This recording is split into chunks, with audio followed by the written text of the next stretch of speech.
Welcome back to another edition of the B4evaKool podcast. My name is Rex45.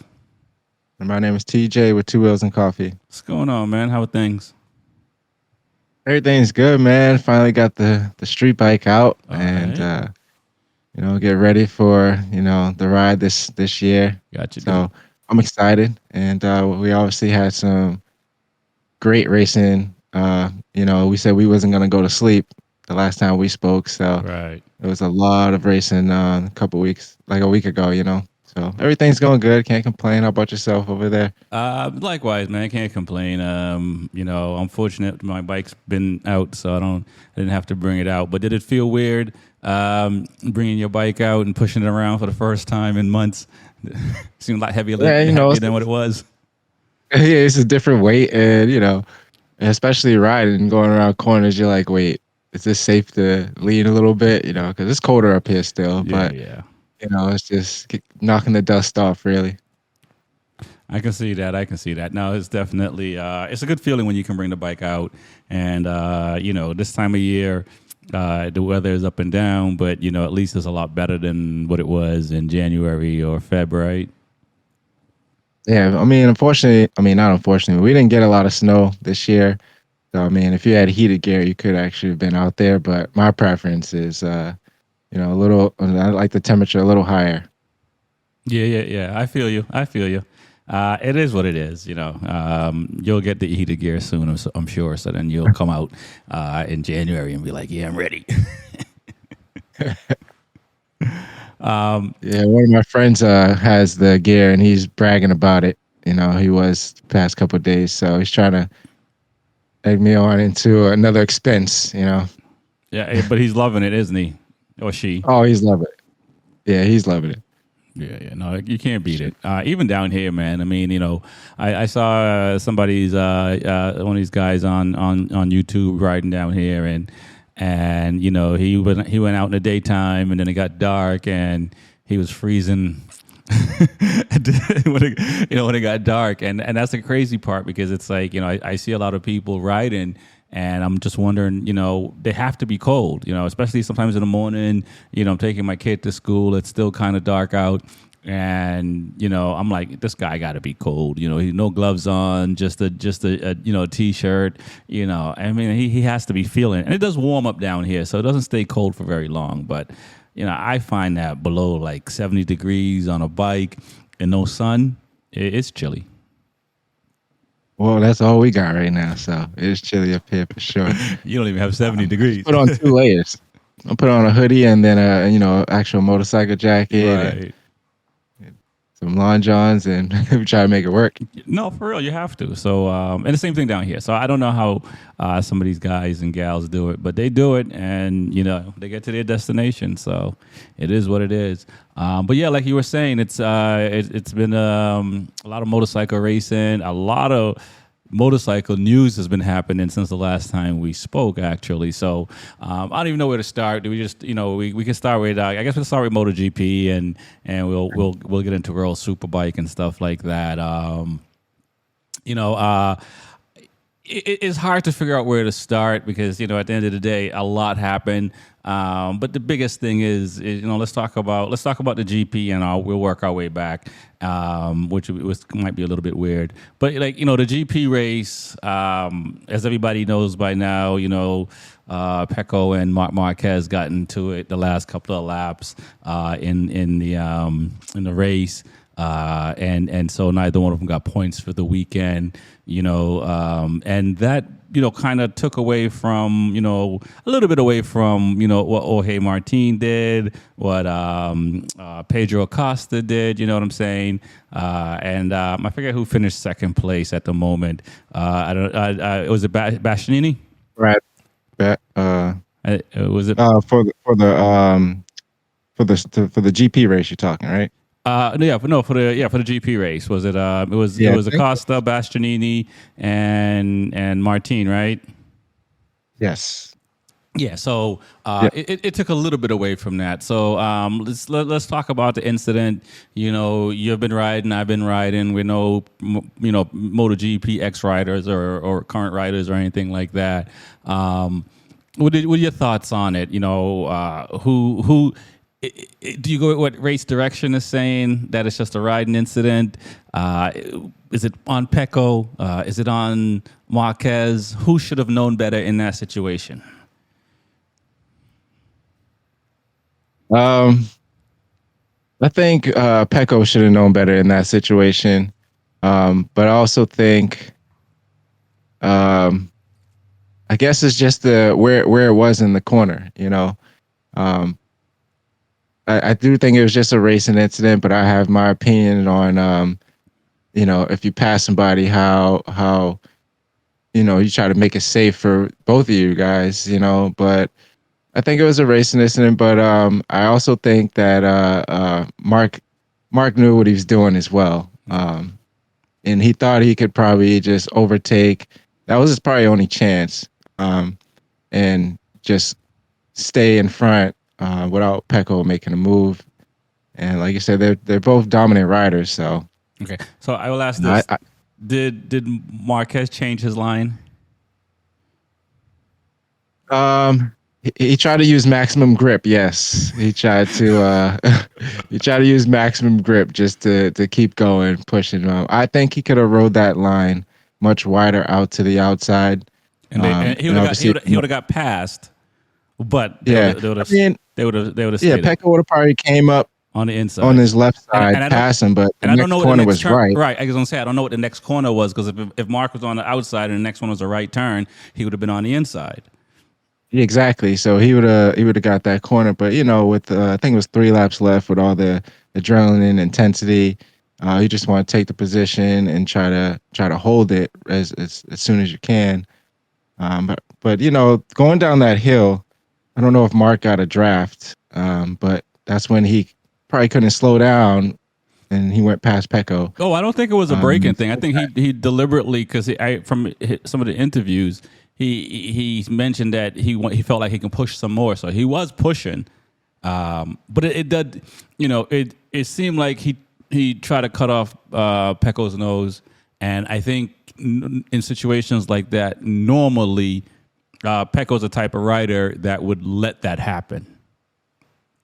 right. Right. I mean, if it was Rossi, Rossi's probably not going. You're gonna be leaning on Rossi. He's not going to give that up, right? And maybe Pecco's riding like that now, but so I agree with you that it is. I think they both made a mistake, in the sense that Pecco probably should have just gave it up because he has to think long term instead of giving Right. up points. So he has to be a little bit smarter in that situation. I think he's right for fighting. He there was an opening. He was right for being there. So there wasn't like he did anything wrong in trying to pass back. And that's kind of what you try to do in racing, is to pass back as quickly as possible.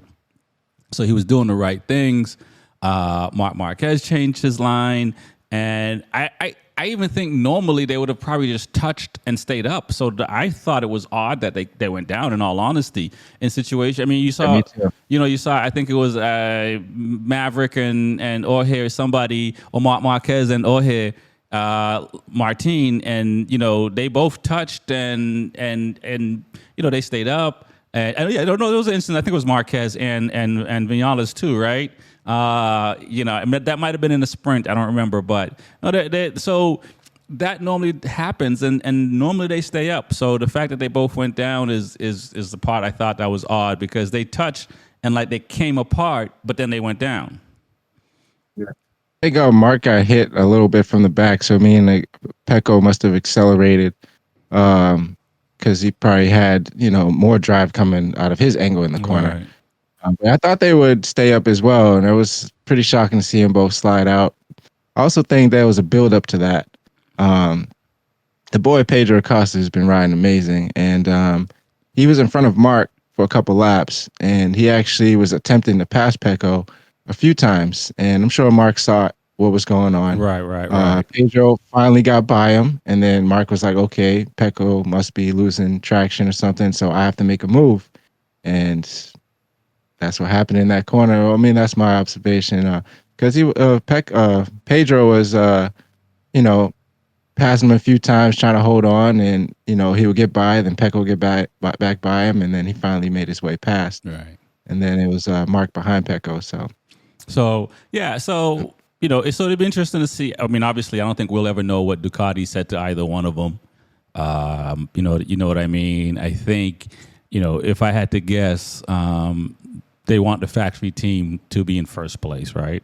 I think that just makes sense, regardless of Honda, whichever team they want their factory riders to be in first place, not the satellite riders. They just don't want that.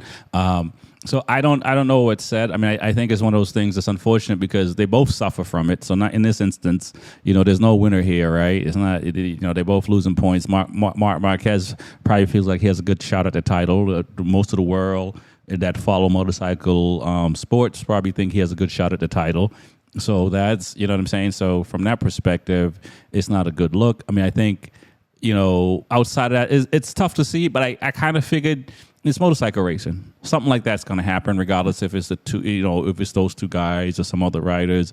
It's one of those things, I mean, that's really, everybody's fighting for the same spot and everybody wants to finish in the best position they can. So I think that's always going to happen. But, it'll be interesting to see what happens in COTA. It's a Marquez track pretty much. So, I mean, I mean, Marquez is like, you're going to have to be up front to be a problem, I suspect. I honestly think that he's probably going to win either both sprint and the main race in Austin, because he's won it. I think he's won it or did a DNF or whatever in the last 7-8 years. So the last time he won it was 21, and so I think he had 2 DNFs after that, or whatever the case may be, and maybe one before. Oh, he was out before that, right, because of the injury and stuff like that. And then he won 6 times in a row before that. So, and the only other person that's won it besides him is Alex Rins, right? Once on the Suzuki and once on the Honda last year, right? Oh yeah, so yeah, Mark's was impressive actually on I think his last run at COTA, where he was like ninth on the grid, or stalled out or something on the grid, and was like in the back of the pack and finished top 5, I think. Right, so, right, yeah. right. I think he has a really good chance. Like I said, this can't wait to be interesting. To see what he can do on a new bike at the tracks that he loves. So COTA is one of them that's coming up. The points he needs, like you said, this incident is early in the season, so I don't know if that's why they're not making such a lot of news about it. But I mean, sprint race is different. The GP race, that's a lot of points that could be lost. So, it'll make a difference at the end of the season if either one of them lose by the points they didn't gain. Yeah, you know what I mean. Excuse me. That's. But I think he does have a fair shot at COTA. Yeah. I think I'm gonna have to root for Mark for this time. Yeah. No, I think so as well. I think Alex Rins probably has a good. He might have a good shot on the Honda. We'll see. That'll be impressive if he can come there and do a 3-peat on 3 different manufacturers and win on 3 different manufacturers like Maverick been able to do. So now let's talk about Martin, because he won the thing. It wasn't easy because Maverick was there. I feel bad for Maverick. It sounds like he had a mechanical was the issue of why he crashed at the end. 1 lap to go, 2 laps to go, I don't remember exactly, to finish in second place. But it's impressive to see that Jorge pretty much did a Pecco for the weekend, right? Yes, he did. He rode amazing. Looked like he had a focus, and that was to get victories. And like I said, a couple years ago he had a bad accident there too, so it must be very rewarding for himself, and actually for us to see him win. Right. Yeah. No. Yeah. Exactly. It is very amazing to see him win. Yeah. I believe he broke 9 bones or something like that, and to even come back from that and to do what he's doing right now. And I think he mentioned it in his post press or conference as well. It's just like, wow, yeah, that's right. He did break 9 bones, and to come back and to we don't know if he's going to sign with Ducati for next year yet, and so realistically. At the moment, until we find out if he's signed already, and Furman Aldeguer's already been signed, Pecco's already been signed, and for him, it'd be interesting to see. So he literally, this might be the year for him to win it, because if he goes to another manufacturer, it's going to be very tough to win it in 2025. That's crazy. What else does he have to prove? He proves he got the fight in him. I mean, like, finishing in the top, like, past couple years. I mean, what, like, a championship has to solidify it? Like, I don't understand. I think so. I think so. And I say that, and it's the only reason why I say that. Bastianini got pole, and he finished second in the GP. And it was good to see too. Yeah, and I believe he finished fourth or fifth in the sprint or whatever the case may be.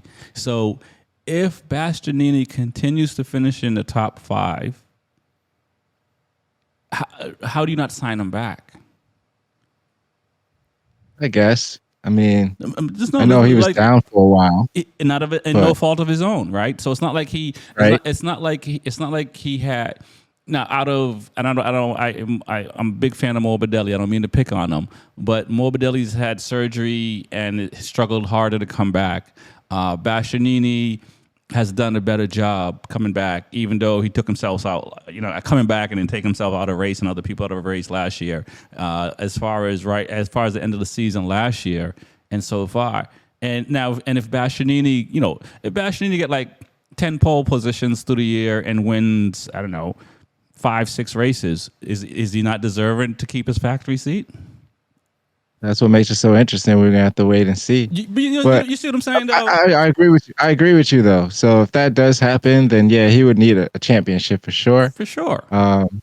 But like, you would want a better rider than. I mean, we've seen a lot of teams move on with riders they shouldn't have let go. But Bastianini's good.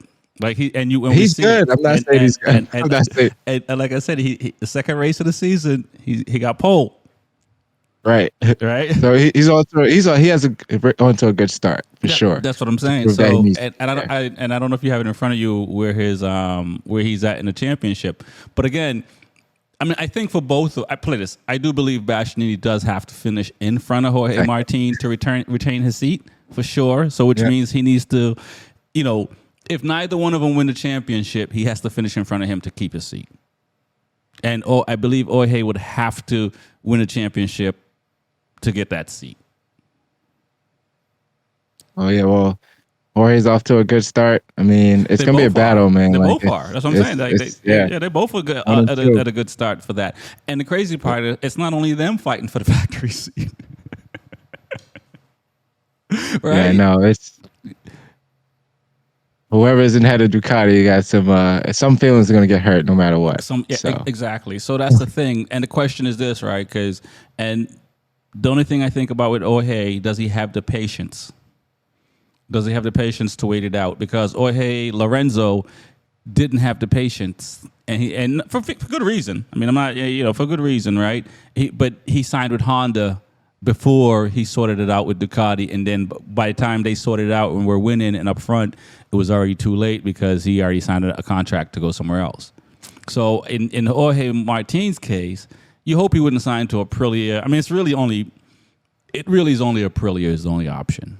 Maybe at the moment it looks like KTM is going to give Acosta that factory seat, and Brad is doing fairly well, so he's signed till 25 anyway. So if Jorge Martin's going to leave, the only competitive bike to go on would be the Aprilia, because Honda and Yamaha would probably give him the money, but then they're not, and they're not going to fight for a championship. So if he goes to Aprilia, and not to like jump off, but Fabio was talking about leaving and going to the Aprilia. You think they're gonna get rid of Aleix and Maverick? No. Maverick, or who else they got? I think Maverick will get another year. I think so far by what he's doing and the fact that it was a mechanical. And again, I believe it was a mechanical from what he sounded like, and nobody's disputing that it was him. If it then at this point, and he's been riding fairly well so far, and it seems like all the issues that where he's had a good weekend and didn't perform well during the week on a race day, it seems like it's mechanical and set up, not him. So I think that was. Go ahead. No, I was gonna say that mechanical issue. That's like I still don't understand like what really happened. I think gearbox Uh, sounds like it sounds like gearbox. I don't know if he lost like fifth and sixth gear or something. But something. Yeah, it was. From what his response was. It sounds like what he's saying is mechanical. So I think obviously no one's seats saved, right? So therefore, anything is possible, right? So it's possible that, but I mean, would you give up Maverick or Quatuara? I mean, no, not no. I mean, No disrespect to Quattararo, but Maverick is really good too. So he's a really good rider, yeah. and you know, for years, you know, in GP. So yeah, this is just I don't know. It's tough. If Jorge don't get that factory seat and has to go to Aprilia because there's no other options, then So I don't know. and I say That's why the decision has to be made soon. right, and I go back to saying being patient because it is like he has a factory bike, and I believe he has a factory contract. He just doesn't have the colors.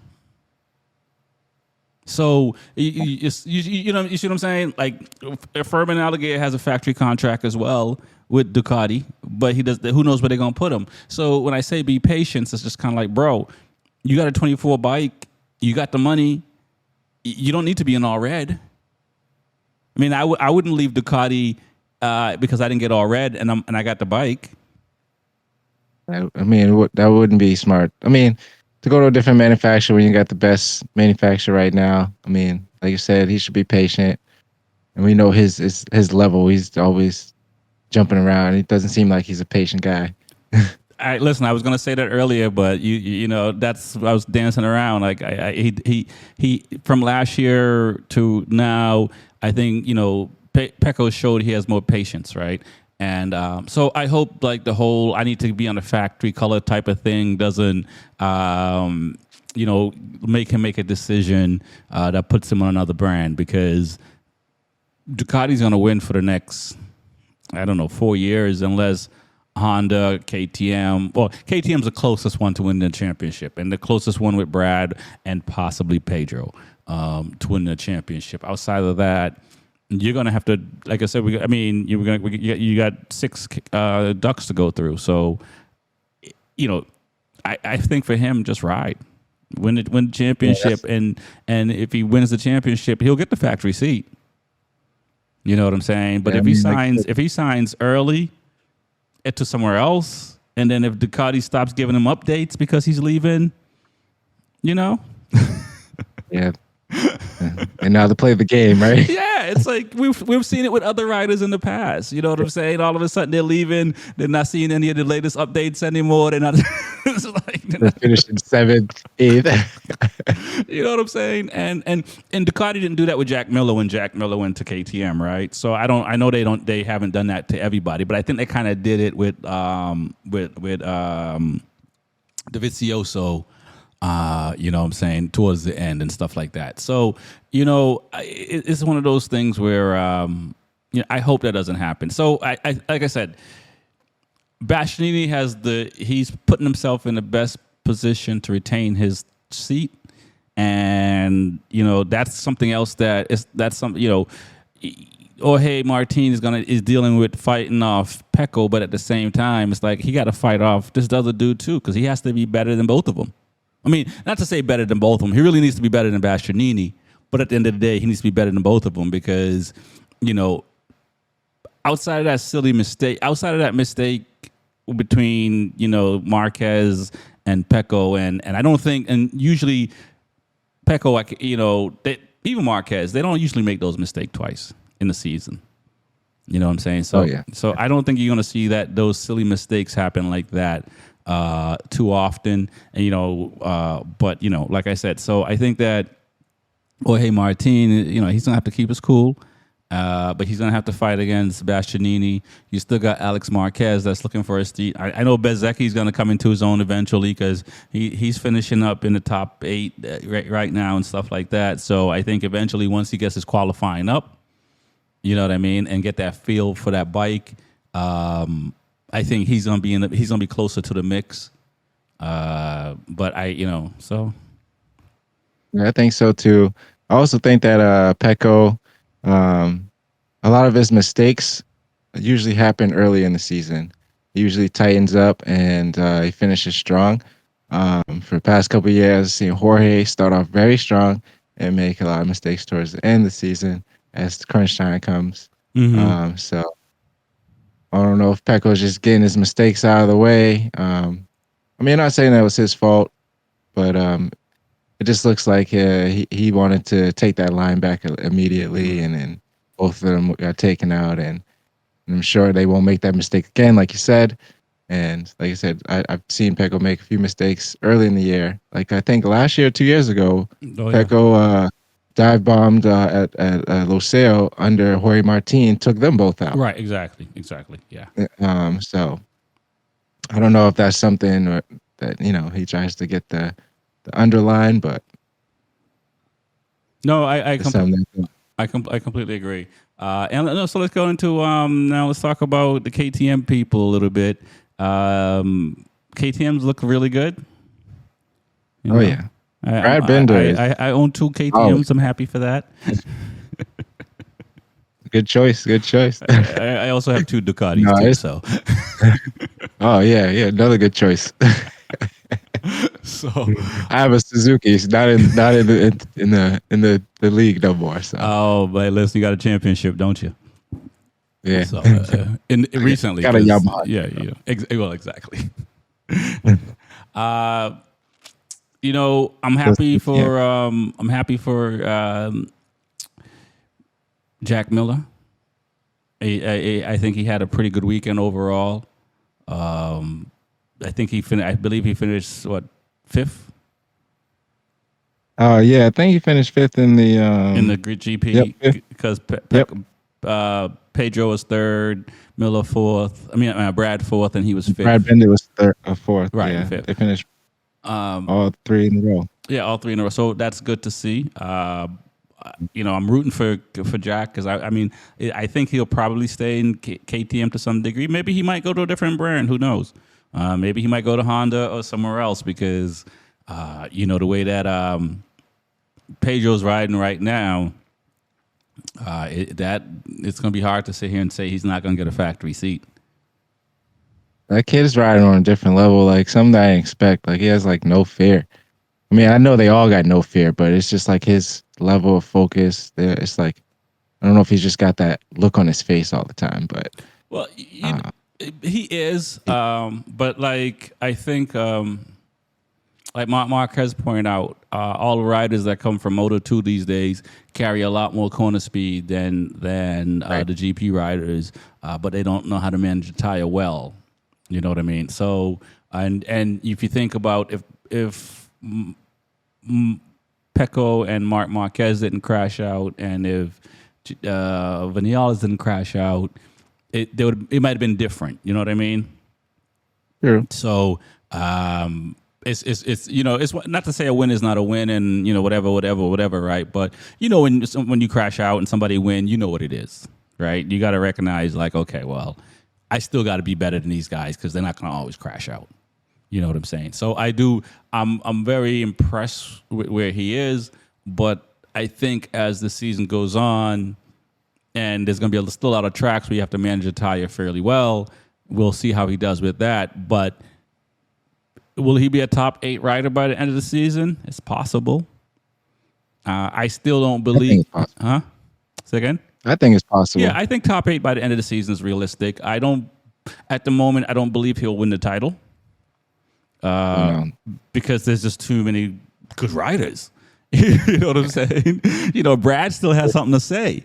You know what I mean? Mark. So I'm not going to list off all the other riders. So it's not that he's not a talented rider, but it's not like it's Moto 3. No disrespect to those Moto 3 riders. When he went out to Moto 3, you saw him struggling Moto 2 a bit, and it took him 2 seasons to get there. So I don't necessarily believe that, and you look at Martin, who's been close and close, I don't, normally it's not an easy thing to do. And that, and again, even when Mark Marquez came along and did it,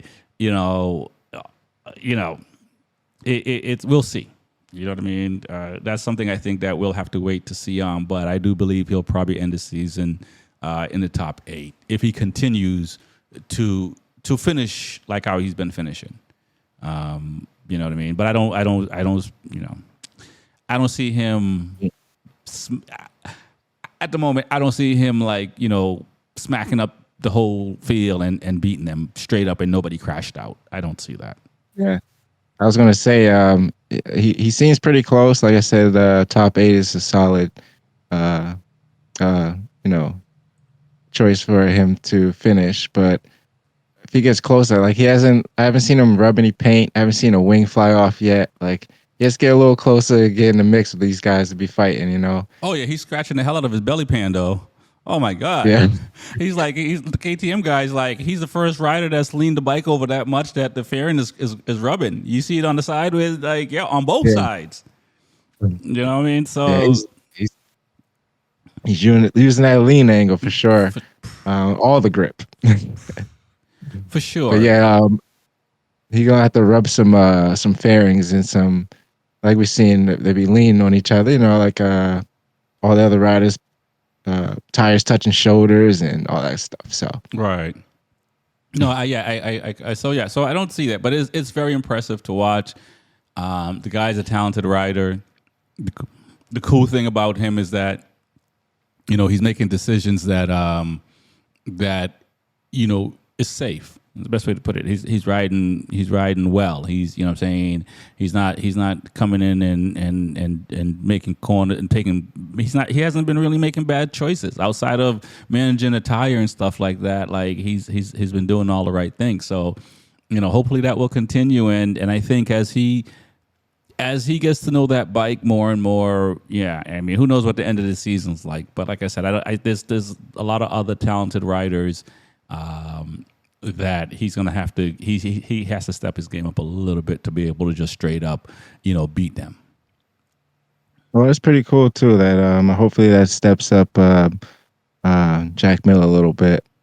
Brad Binder always likes to challenge with the teammates, so he's gonna probably step his game up a little more, just to not see Pedro come out and dominate. But I think they have a good setup where KTM is on the rise for sure. Yeah, I completely agree. I mean, I think that I'm pretty sure they will look at the data and those guys will figure it out. But again, you're 3, 4, and 5th. It is what it is.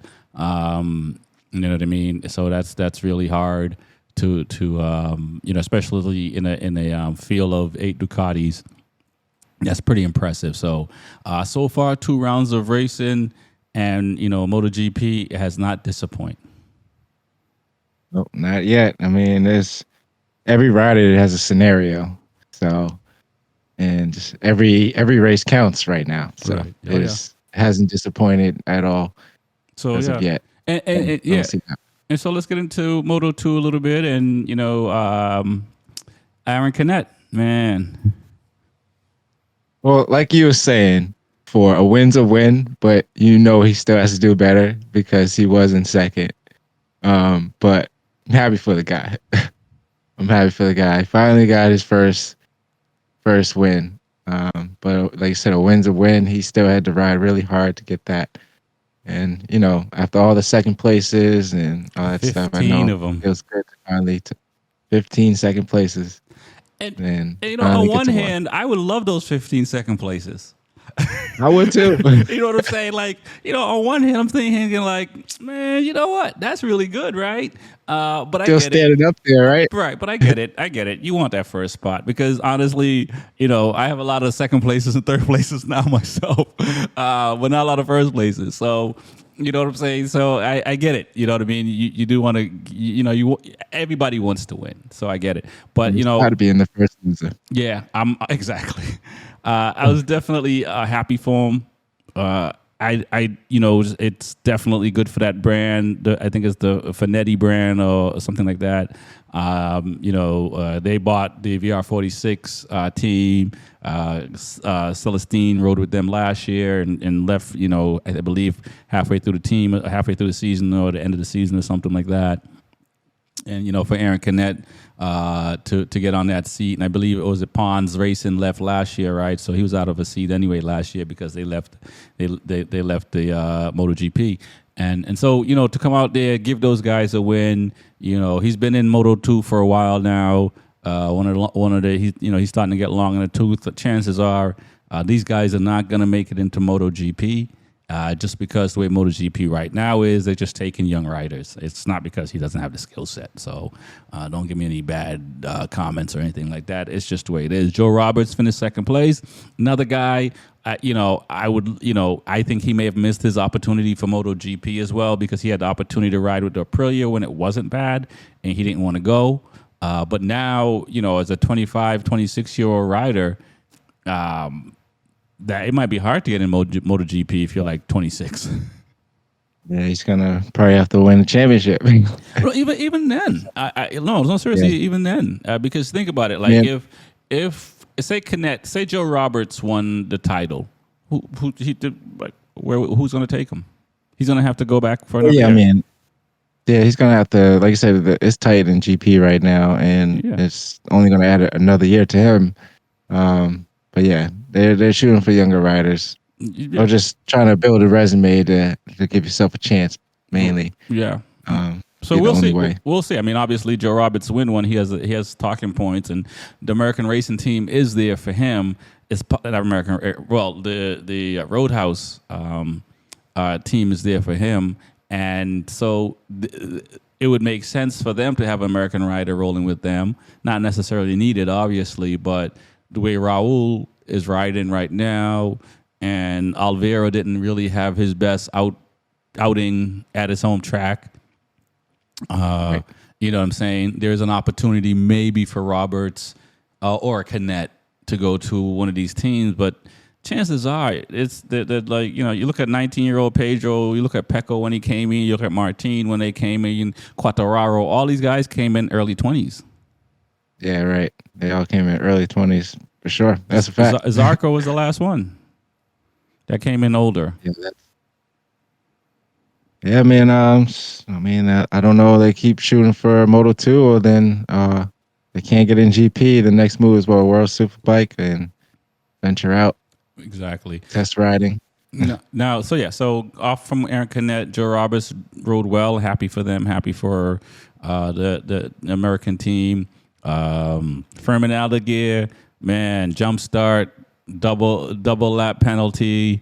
Still finished, I believe, fourth or fifth. If he had a little more tie underneath him. I mean, if you had one long lap penalty, it'd have been, Right. But that just shows you like his drive, like, and when you're that far behind, when you just mentally just lock in and just push, and he had to have solid laps where it was whoever was in his way, he just got a nice line around them where it didn't hold him back. Because finished fourth, that's pretty impressive as well. And I did not realize that Furman Aldeguer and Pedro Acosta pretty much are from the same, not pretty much, from the same town and grew up training together mostly, I didn't know that. Yeah. And so, and I've always been, I'm on record of saying I'm a fan of both of them. But to me, I think Furman is a better rider. And my example was, he came from the European Moto2 championship, and he was kicking butt in that when Pedro was in Moto3. Obviously, Pedro's further on and moved up the way, and for whatever reason, when Furman came into Moto2, he struggled, and now he found his footing, right?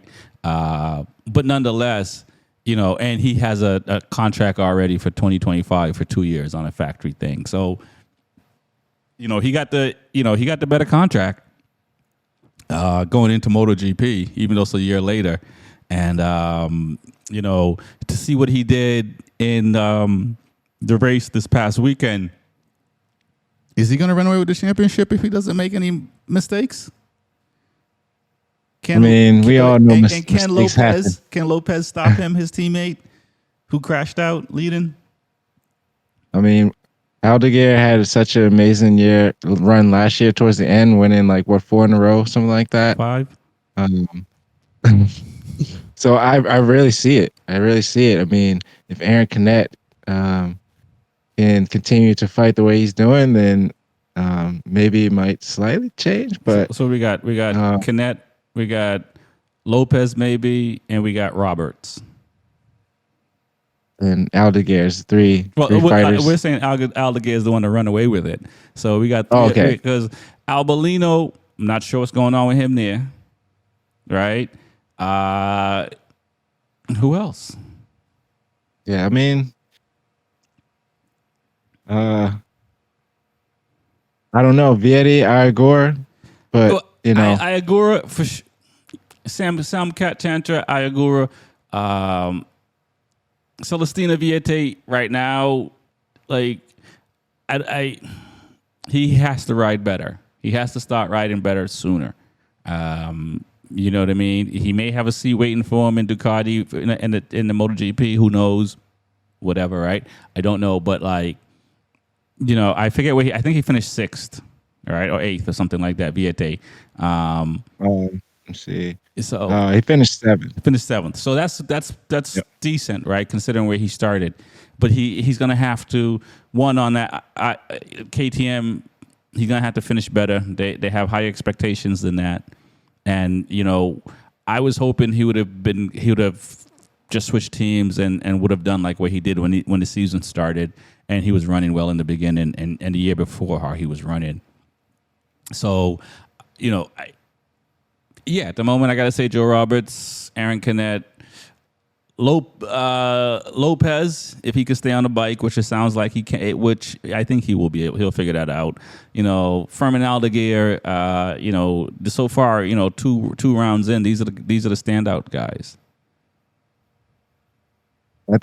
I mean, for him getting chosen to sign with a MotoGP team already, I mean, I feel like he's gonna show out. I mean, he already that race with the double long lap penalty, that was pretty impressive to stand where he got to fourth place. So if they don't find a way, well, it's hard. I mean, he's gonna do what he's gonna do. If Canet can't find a way to stay up front to try to, I don't want to say he's gonna block him, but like to try to stay in front of Aldeguer, Mm-hmm. it's gonna be tough. It's going to be very tough. So, but it is a fun season. And before we get into World Superbike, or we may have to save that for another episode. It just came out that Formula One owners are trying to buy MotoGP. I think that did that happen? Because I was seeing Moto GP and World Superbike, something like Well, that. so Dorna owns both, right? So Yeah. they own both. So Liberty Media to acquire MotoGP. So it's not the ink. It's not etched in stone yet, meaning that the ownership hasn't taken place yet.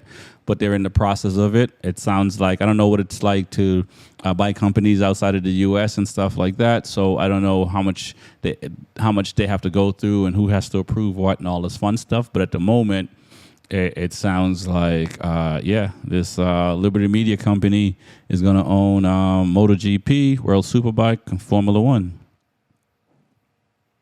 So do we? I saw it, but I didn't really read much about it. So what we can expect to change or stay the same? If you know anything? I don't know. I mean, it's interesting. I can see why they brought in the sprint race, right? Because to make it more lucrative. It's always it's I don't know. I say that because I think of other companies I've worked at and done business with, and I've seen them make changes, and then a year or so later you find out they're being sold, type of thing. So it's one of those things we were talking about the sprint race, and the beginning of last season when we were talking about we compared it to Formula One, and we sat here and said they wanted to make it more interesting on Saturdays because. Again, if you're buying the 3-day ticket, it's nice. Yeah, Friday's nice, Saturday's nice, but usually it's a small crowd on Saturday. You know what I mean? Because they come in for the main race. But now with the sprint, ticket sales for Saturday is going to go up, probably Friday too. So it seemed like they did all the things that at MotoGP. When I say them, did all the thing. Dorna rather, they did all the things, and it also, making it fun, right? Bringing in all these. We sat here and talk about, how come they keep bringing in all these young riders up, right? Before you'd see riders are older coming in and stuff like that. But you see how what they've done in the last few years. So obvious, and I just say obvious, but when people are trying to sell companies and buy companies, they're usually in talks for years. It's not like it's not, you know what I mean. It's not like 6 months and then like, oh, we have a deal. They've been talking for a while. So Dorna put themselves in a position to make the MotoGP as lucrative as possible, also entertaining as possible, because with the sprint, it's more entertaining with these new young riders, with the competition being so close of the talent of riders and stuff like that.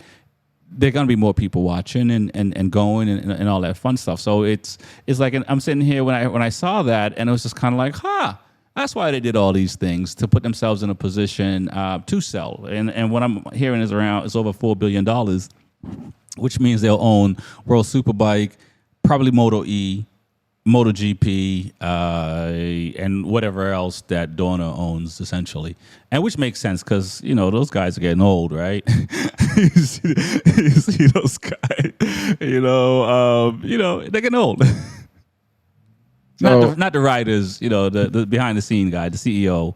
yeah, do you think so MotoGP has MotoGP, Moto2, Moto3, some races, some tracks will have Moto E.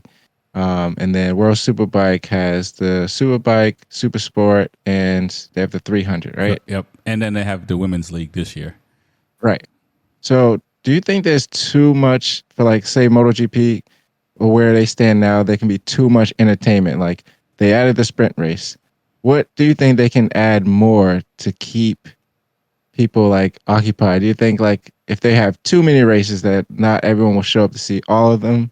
I don't know. It's a thought process. Like, say if they added a sprint for Moto 2, Moto 3 as well, would that be too much of a long of a day to see what you want to see? Some people might skip the other two races and just see MotoGP. I don't know. I will say this.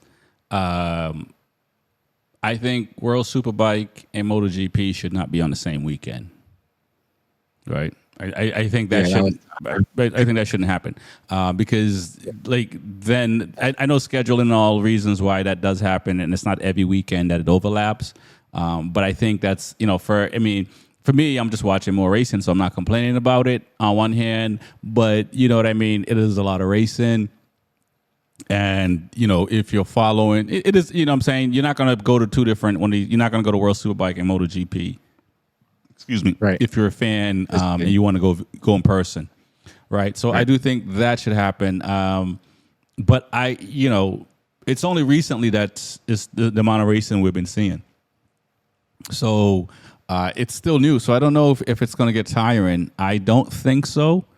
You look at all the different soccer leagues out there, you know what I'm saying, around the world, much less, you know what I mean? And you see that, you see how much basketball teams are out there and how many teams are playing around the world now as well.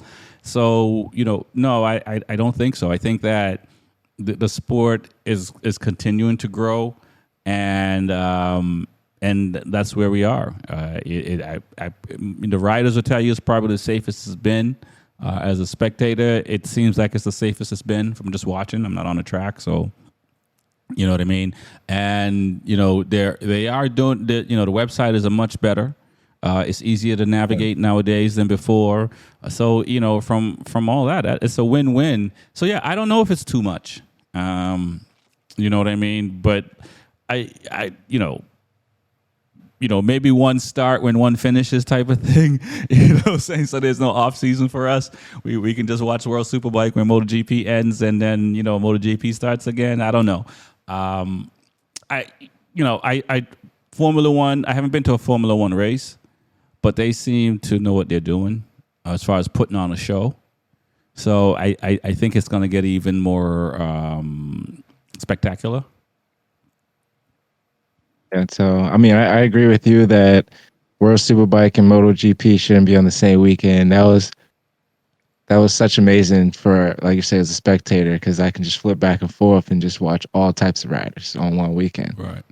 But it was hard to keep up with all the racing that was going on. I would have to go back and rewatch, or especially to see everything. So it'll be good to have them on separate weekends on their end. I'm sure they can make more money that way. As far as GP, I don't know if they have to like how they dropped. I mean, when they added the sprint, they dropped like a practice, and so forth. So if they add something else to make it more entertaining, will they have to start doing things on a Friday? And Right. that'll probably get more people in for the whole weekend. But who knows? We'll see. Yeah, and I don't want to, and I agree with you, and I don't want to. I think if they're gonna do anything, I think it'll be Moto 3 and Moto 2. I think that's where they have Right. the opportunity to add more stuff for them, right? But I think the GP, 21 races, 21 race weekend, so 42 races. That's a heavy schedule, and if football players, had 32 games instead of 18. I mean, granted, they're not banging themselves like that every play, every race, but you have the opportunity to definitely jack yourself up. You know what I'm saying? In a race, that might be a toll on the riders, and maybe that's why they went with younger riders. Who knows? But I think the ones that will be able to deal with that the most is the younger riders, this doing the sprint and the GP over. You know what I'm saying? So who knows? But it's cool to see that the sport is growing. The donor folks must be excited to have that opportunity. I mean, hopefully, the owners won't jack the price up. I know that some Formula One tickets are very expensive. MotoGP tickets are, for VI, and I'm thinking VIP stuff. I think it's still depend on the location. I think MotoGP is still a little bit cheaper for like VIP tickets than a Formula One ticket. But then you also got a lot more celebrities going to Formula One than you do MotoGP at the moment. You know what I mean? So, the way where Formula One right now is it's huge. Yeah, they had just had one recently over here in Vegas or something like that on the street. Yeah, exactly. Something like And that. and and there's Where they- Miami, and so which would be cool. I don't know if you could do that with MotoGP. You know what I'm saying? And I don't know if you could do that. Maybe with World Superbike or something like that. Maybe you could do some street riding. Like a street course type of thing with World Superbike. MotoGP might be a little more difficult.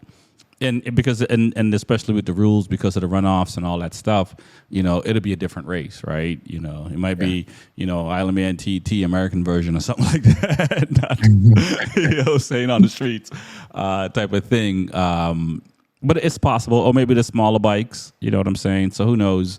But it is good to see. I mean, obviously, we would love to see more racing on American soil because it's Europe for the most part. Right. Yeah, I agree for that as well. I can't wait to see what changes they come out with. So I'm gonna have to look up on more into that and see what's gonna happen. No doubt. That's crazy. They got the owner talking in the works to the media to take over Yeah. the other two platforms too. Exactly. I mean, I think we're gonna wrap it there, and then we're gonna do World Superbike separately because there's so much things to talk about, man. And I'm looking forward to the next round in Austin, which is a couple of weeks away. I got some buddies going, so for their first time, so I think they're gonna enjoy Austin and enjoy the season. But so far, man, it's been a hit. Yep, April 12th. That's when it's going down. Yeah, 11 days from and now. Yep. No doubt. Man, yeah, you want to shout out your sponsors, man? Yeah, and official Vortex, J&G Performance, Hideaway Rentals, and Woodcraft Technologies for always supporting me. No doubt. Definitely check out hamdonyard.com. Go to Hamden Yard for all your latest HY gear. Go to Workbench Technology, workbenchtech.com for your computer, consultant, anything you need. Next week, we're going to announce the winner of the trivia. And like always, please like and subscribe. My name is Rex45. My name is TJ with 2 O's and Coffee. Peace. Peace out.